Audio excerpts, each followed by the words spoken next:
Get a £5 free bet every week with Offer Club from William Hill. Simply stake a total of £20 or more across the week on pre-match football accumulators with 4 or more selections, and you'll get a £5 free bet on the Friday. Join William Hill Offer Club on mobile or online now.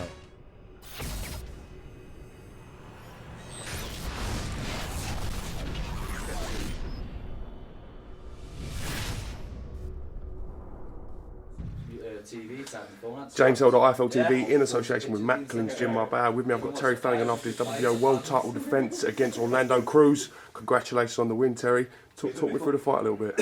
Yeah, the fight went how we planned. Steve, master tactician, he knows how it's going to go down, and we done what he said. I went out behind me jab and feints, and knew he was going to be cagey the first few and try and answer back. So just to be sharp, we caught him with a few timing shots what we'd worked on, and then he said after like round 4, right, start putting on him a bit now and get into him, go close in behind tight hands and throw them body shots what I was throwing, and he started registering.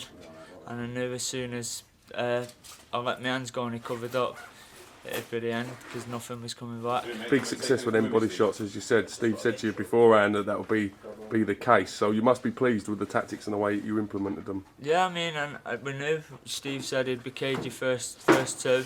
He fights out of fear, like you feint him and his hands come off his face, and we used it to our advantage. I mean, I got in my rhythm, but didn't stay in it for long enough, but it was enough against that kid. I mean, I think a better opponent, and you see a better me, but yeah, I done everything right. I didn't take nothing really, and yeah, we put it on him and got him out there in the end. You knocked him down twice in the 8th round before it was waved off. At that point, did you think it was just a formality to finish in the fight? Yeah, I knew like when he's standing up in between rounds, after a couple of rounds, after 4, 5, 6 rounds, and he started like standing up and looked like he was feeling sorry for himself a bit, and we knew he'd lose his rag a bit, saying that he was coming in with the head, and we knew once he starts doing that, we've got him. What do you want to do now, Terry? We've heard about potentially Lomachenko. I know a lot of people have been mentioning the Jorge Linares fight. There's other options. What would you like to do? Just big fights, James. Anyone really who Frank and Steve put me in with, but yeah, I wanted the Linares fight after he beat Crolla to prove that I was #1, and he chose Crolla's team activated the rematch clause, I think, what they put in. So yeah, we'll probably have another fight. I think if I got a fight with Mandic next, Felix Vidal, we'll get him over here, smash him up, and then we'll bring them on, them other big fights like Lomachenko and who else, Crolla, winner of that one, or even that Robert Easter, if he'd come over here, he's got the IBF. They'll be all great fights. We saw Robert Easter in a good fight with Richard Comey not so long ago as well. So yeah, it's a good close fight, that. And he's a good fighter. Yeah, Richard Comey is a good fighter, strong, and Easter's a good fighter, tall, awkward, but I think if we got him over there, we'd beat anyone. What's the secret to your success, Terry? How do you manage to take everything in your stride and just not be flustered by the situation, the occasions, and what's sort of going on around you? The secret to my success, just spin your camera that way a bit there. See. Yeah. The Maylet, come in, Steve, please, mate. How are you? You all right? Good.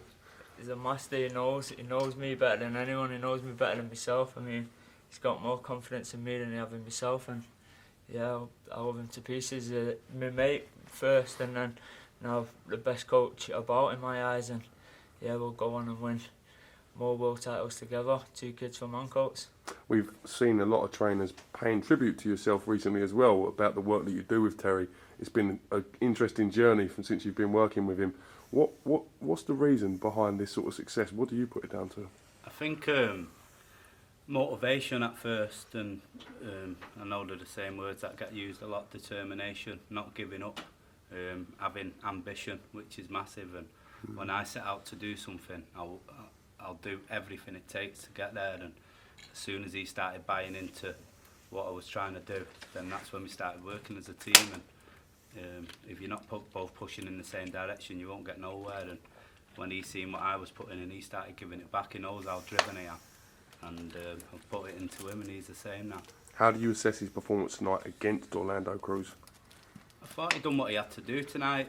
He listened to me the first 2 rounds. I didn't want him doing nothing he didn't have to do, because sometimes Terry will overwork and try and do the other person's job for them as well. Tonight he went out, he'd done his first 2 rounds. I asked him how he felt. He said okay. It took him a couple more rounds to get into his rhythm. That's probably because he didn't start how he normally does. And then when he did, that was it. Then it was always going one way. I know the management team and the promotional team will sort out the business end of things, but have you got any preference on fighters you would like to see him in with in 2017? Yeah, Crolla, Linares, Lomachenko. They're like 3 that I definitely think he could come through. Yeah. People will probably say, nah, he won't beat Lomachenko because he's done a few spins and threw a few left hooks on people. But that's people who stood in front of him. He's got as good a footwork of him when he wants to use it. How do you see Lomachenko getting on against the Axeman Waters? Yeah, I think it win the fight. I mean, it's tough that Waters will knock most lightweights out, but I think Lomachenko's just got a bit more too skillful for him, and yeah, win the fight. Did you think when you were sort of in the prize fighter and getting at English level that you would get to this point in your career where we are now, Terry?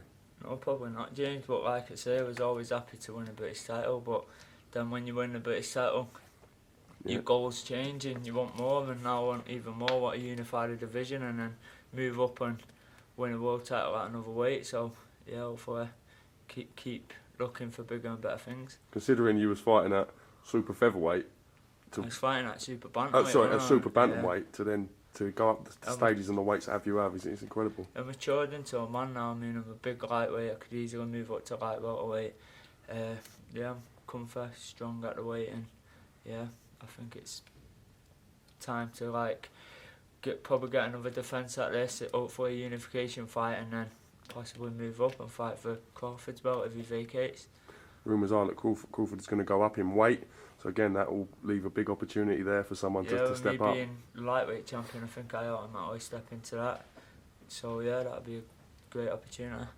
What a number out of 10? How do you assess your own performance today? I'd never give it 10 out of 10, but like 8 out of 10 for listening. I was focused, switched on, and I knew when I got in there, like the last few fights, he hadn't been with it. I was in the changing rooms there. I was ready. Sometimes I'm not with it. Tonight I was focused, switched on, and I knew what he had to do in there, and I went out and executed the game plan. Just went behind the jab first few rounds, and then see what he had, and yeah, took him out when the time come. Do you think it's the talk of these big fights that keeps you sort of motivated sometimes? The fact that you know you've got that carrot. If you do a job on Cruz, you're in that big money, so to speak. It's hard, really, isn't it? Because like I say in the press conferences, the potential banana's going to slip up and then fights don't happen. So focus for every fight. That's why I'm 32-0, best record in Britain, because I don't take no one lightly. I'll be in the gym every night, 20 minutes before he says get there, and I'll be up early. I'll work this night. I don't leave no stone unturned, and then what I'll be when I get in there on the night, everything comes into place. How excited are you that BT Sport BoxNation link up? You could potentially be out to 5-6 million homes fighting, as well as being on the BoxNation. It could really help your profile, no doubt your sponsors and everything that comes along with that. Yeah, of course, it's great. I mean, Sky's always had the power, and now Frank's with BT on board. I reckon it's going to go like that, and I'll be the face of it, I reckon. Big times in the Flanagan household. Yeah. Big times. Anything you fellas want to add before we disappear? No, just thanks for the support again in Cardiff. It's a great city. We love it up here. Yeah. It's just a bit of a trek to get the fans up here, but the Cardiff people, the Welsh people, the arena in here is great arena. We loved it. Congratulations on your win, Terry. Cheers, Thank you for giving me so many times. I really appreciate it. Thank you, Steve. Cheers, mate.